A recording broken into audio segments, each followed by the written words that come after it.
नमस्कार दोस्तों, 2 सितंबर को सुप्रीम कोर्ट का एक बहुत ही इंपॉर्टेंट डिसीजन आने वाला है टेलीकॉम कंपनीज को लेकर के।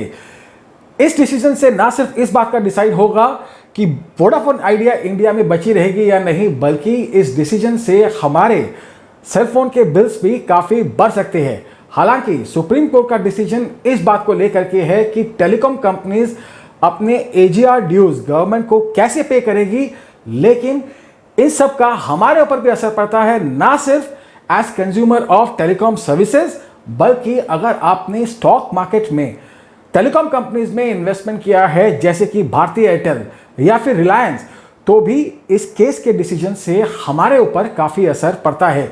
कैसे जानने के लिए वीडियो को अंत तक देखते रहिएगा। लेकिन सबसे पहले बात करते हैं टेलीकॉम स्पेक्ट्रम के बारे में। लेकिन एजीआर क्या है यह जानने से पहले मेरे ख्याल से थोड़ा सा यह समझ लेना जरूरी है कि टेलीकॉम स्पेक्ट्रम क्या है। बेसिकली टेलीकॉम स्पेक्ट्रम एक रेंज ऑफ रेडियो वेव्स होती है जिसका कम्युनिकेशन में यूज होता है। इसमें ना सिर्फ टेलीकॉम कंपनीज की बैंडविड्थ आती है, बल्कि हमारे एएम और एफएम रेडियो की ब्रॉडकास्ट भी इसी में आते हैं। टेलीकॉम स्पेक्ट्रम की क्या यूसेज है, इसका एक एग्जाम्पल मैंने आपको यहाँ पे स्क्रीन पे दिखा दिया है, आप चाहे तो इसे देख सकते हैं। बेसिकली टेलीकॉम स्पेक्ट्रम एक नेचुरल रिसोर्स है, लेकिन हर नेचुरल रिसोर्स की तरह इसकी कोई कीमत नहीं होती जब तक कि इसे खरीदने वाला कोई खरीदार गवर्नमेंट को ना मिले। हर गवर्नमेंट इसे एक सॉवरेन एसेट मानती है और हर नेचुरल रिसोर्स की तरह उसको भी ऑक्शन करती है, और टेलीकॉम कंपनीज इस ऑक्शन में इस स्पेक्ट्रम को खरीदती है और फिर हमें कंज्यूमर्स को अपनी सर्विसेज प्रोवाइड करती है, और हमसे जो पैसा मिलता है उससे वह अपना इन्वेस्टमेंट रिकवर करती है।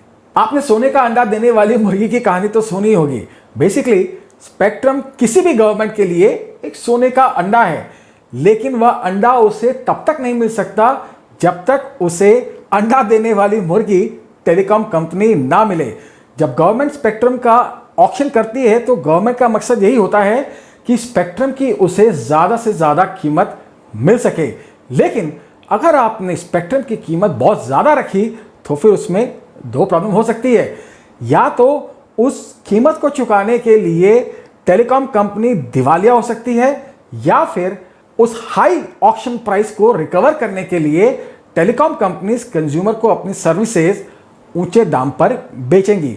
इसीलिए जो भी ऑक्शन प्राइस गवर्नमेंट डिसाइड करती है उसका बैलेंस्ड होना बहुत ज़रूरी है, क्योंकि किसी भी देश के डेवलपमेंट में टेलीकॉम सेक्टर बहुत इंपॉर्टेंस रखता है। और अब बात करते हैं एजीआर की हिस्ट्री के बारे में। 1994 में जब टेलीकॉम लाइसेंसेज इशू किए गए तो फिर गवर्नमेंट ने कहा कि आप एक फिक्स्ड लाइसेंस फी दो और लाइसेंस ले जाओ।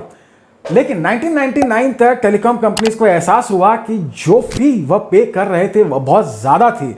तो फिर गवर्नमेंट ने यह सजेशन दिया, तो आप एक काम करो, आप अपने रेवेन्यू का एक परसेंटेज हमें फी के रूप में दे दो। टेलीकॉम कंपनी ने इसे मान लिया और इस रेवेन्यू का बेसिस किया गया एडजस्टेड ग्रॉस रेवेन्यू। मतलब जो टेलीकॉम कंपनीज का एनुअल ग्रॉस रेवेन्यू था उसमें से कुछ डिडक्शन के बाद में एडजस्टेड ग्रॉस रेवेन्यू डिफाइन किया गया, और इस रेवेन्यू का एक पोर्शन टेलीकॉम लाइसेंस फी और एक portion service usage charges, 8% licence fee और 3 to 5% service usage charges decided किया गया। मतलब एजीआर एडजस्टेड ग्रॉस रेवेन्यू के लगभग 11 से 13% को टेलीकॉम कंपनीज को गवर्नमेंट को लाइसेंस फी के रूप में देना पड़ता है।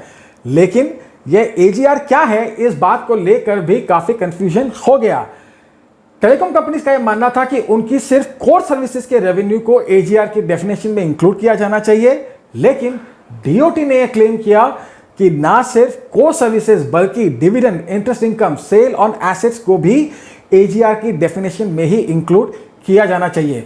और जब वह किसी नतीजे पर ना पहुंच सके तो फाइनली 2005 में टेलीकॉम ऑपरेटर्स ने कोर्ट को अप्रोच किया एजीआर की डेफिनेशन को लेकर के। और उसके बाद बहुत सारी कंफ्यूजन और कई सारे फुटबॉल मैचेस के बाद फाइनली 2019 में सुप्रीम कोर्ट ने एक डिसीजन में यह डिक्लेयर किया कि डीओटी की जो एजीआर की डेफिनेशन थी वही सही थी, और यहीं से सारी प्रॉब्लम्स शुरू हो गई। 2019 के सुप्रीम कोर्ट के इस ऑर्डर के मुताबिक टेलीकॉम कंपनीज को डिपार्टमेंट ऑफ टेलीकम्युनिकेशन को लगभग 1.5 लाख करोड़ रुपए देने थे। बट इतना ही नहीं, कहानी में एक जबरदस्त ट्विस्ट आता है।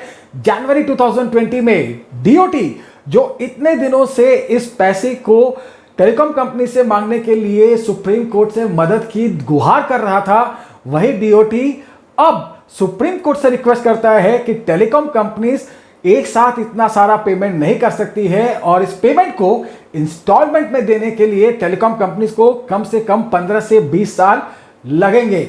और इसी बात पर चीफ जस्टिस अरुण मिश्रा भड़क उठे। और दूसरा कारण एक और यह भी था कि डीओटी के नंबर्स टेलीकॉम कंपनीज के नंबर से मैच नहीं कर रहे थे।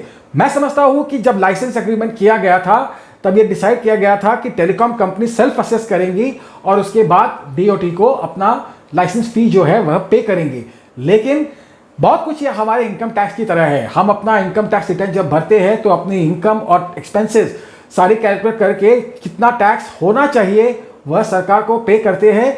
लेकिन अगर इनकम टैक्स डिपार्टमेंट यह सोचे कि हमारे नंबर सही नहीं है तो वह हमें नोटिस जारी करता है और बहुत कुछ यही यहाँ पर भी हुआ। लेकिन इतने सालों बाद में भी अगर टेलीकॉम कंपनीज और डीओटी किसी एक अग्रीमेंट पर नहीं पहुंचते हैं तो यह डीओटी पर एक बहुत बड़ा सवाल खड़ा कर देता है। और इन्हीं दोनों कारणों से सुप्रीम कोर्ट की बेंच को काफी गुस्सा आया और डीओटी को काफी लताड़ा गया। जून 2020 में सुप्रीम कोर्ट ने टेलीकॉम कंपनीज को अपना पेमेंट प्लान सबमिट करने को कहा और इसके साथ ही तमाम फाइनेंशियल डॉक्यूमेंट सबमिट करने को भी कहा। वैसे यह ड्यू अमाउंट कितना है इस बात को लेकर भी सारी बातें साफ नहीं है। एक रिपोर्ट के मुताबिक लगभग 92,000 करोड़ ड्यू अमाउंट है लाइसेंस फी के रूप में और 41,000 करोड़ रुपीस ड्यू है एसयूसी चार्जेस के रूप में। लाइसेंस फी के ड्यू अमाउंट का ब्रेकअप कुछ इस तरह से है।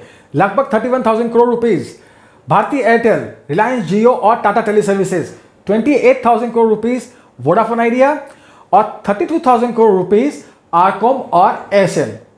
वैसे एसयूसी का अमाउंट भी अवेलेबल नहीं है, लेकिन एक रिपोर्ट के मुताबिक 11,500 करोड़ रुपए ड्यू है भारतीय एयरटेल से और 16,500 करोड़ रुपए ड्यू है वोडाफोन आइडिया से। फाइनेंशियल एक्सप्रेस की रिपोर्ट के मुताबिक 2031 तक लगभग 2.5 लाख करोड़ रुपए डिफर्ड स्पेक्ट्रम फी ड्यू होंगी टेलीकॉम कंपनीज की डीओटी को, जिसमें से लगभग 45% भारतीय एयरटेल, रिलायंस जियो और टाटा की होंगी जो कि सेफ मानी जाती है।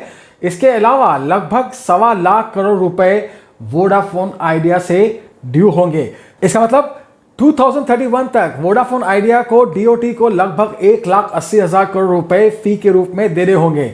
जून 2020 में वोडाफोन आइडिया ने 8,000 करोड़ की पेमेंट की और अब उसके पास 3,500 करोड़ रुपए कैश बैलेंस के रूप में बचे हैं। अगर फाइनेंशियल एक्सप्रेस की इस रिपोर्ट को सही माना जाए तो मुझे नहीं लगता कि वोडाफोन आइडिया लॉन्ग टर्म में सर्वाइव कर सकती है और एयरसेल और आरकॉम ऑलरेडी फेल हो चुकी है। वहीं दूसरी तरफ जब हम एयरटेल, रिलायंस जियो और टाटा टेली सर्विसेज को देखते हैं तो वह इस स्थिति में है कि वह पेमेंट कर सके। एयरटेल ने तो ऑलरेडी मार्केट से पैसा भी उठाया है डीओटी की पेमेंट करने के लिए, लेकिन अगर वोडाफोन को बचाने के लिए किसी भी तरह से इस डिफर्ड पेमेंट प्लान को एक्सेप्ट किया जाता है तो उसका क्या असर पड़ेगा। अगर टेलीकॉम कंपनीज को डिफर्ड पेमेंट प्लान ना दिया गया तो वोडाफोन का फेल होना तय है और इसके बाद में गवर्नमेंट को काफी नुकसान होने वाला है, क्योंकि जो भी ड्यू अमाउंट गवर्नमेंट को वोडाफोन से अभी मिलना है उसमें से गवर्नमेंट को मेरे ख्याल से शायद ऑलमोस्ट कुछ भी नहीं मिलने वाला, क्योंकि जो भी ड्यू अमाउंट होगा उस पर क्रेडिटर्स का राइट पहले होगा, डीओटी का उसके बाद में। और इसके साथ ही जो स्पेक्ट्रम वोडाफोन को एलोकेट किया गया है वह वोडाफोन से वापस गवर्नमेंट के पास में आ तो जाएगा, लेकिन उस पर भी गवर्नमेंट को कम से कम 30 से 40% का हेयर कट लेना होगा। टेलीकॉम कंपनीज को अपने बुक्स में काफी सारा लॉस दिखाना पड़ सकता है। हालांकि मेरे ख्याल से भारतीय एयरटेल ने ऑलरेडी काफी लॉस अपनी बुक्स में दिखा दिया है, लेकिन depending upon the final outcome of this case हो सकता है कि भारती को एडिशनल राइट ऑफ करना पड़े। लेकिन अगर टेलीकॉम कंपनीज को गवर्नमेंट को एक साथ इतना पैसा देना पड़े तो जाहिर सी बात है कि उन पर काफी कैश का प्रेशर पड़ेगा। और वैसे भी टेलीकॉम कंपनीज एक मंदी के दौर से गुजर रही है और फिर सवाल यह उठता है कि अगर टेलीकॉम कंपनीज पे कैश का असर पड़ेगा तो फिर वह उसको रिकवर कहां से करेगी। जाहिर सी बात है कि टेलीकॉम कंपनीज अपने कंज्यूमर से इस पैसे को वसूलने की कोशिश करेंगी और इसी कारण हमारे टेलीफोन बिल्स भी बढ़ सकते हैं। और हम आते हैं मेरी उस बात पर जो मैंने वीडियो के शुरू में कही थी। अगर गवर्नमेंट की टेलीकॉम पॉलिसी बैलेंस ना हुई तो या तो टेलीकॉम कंपनीज दिवालिया हो जाएंगे या फिर हमारी जेब पर बहुत भारी पड़ेगा।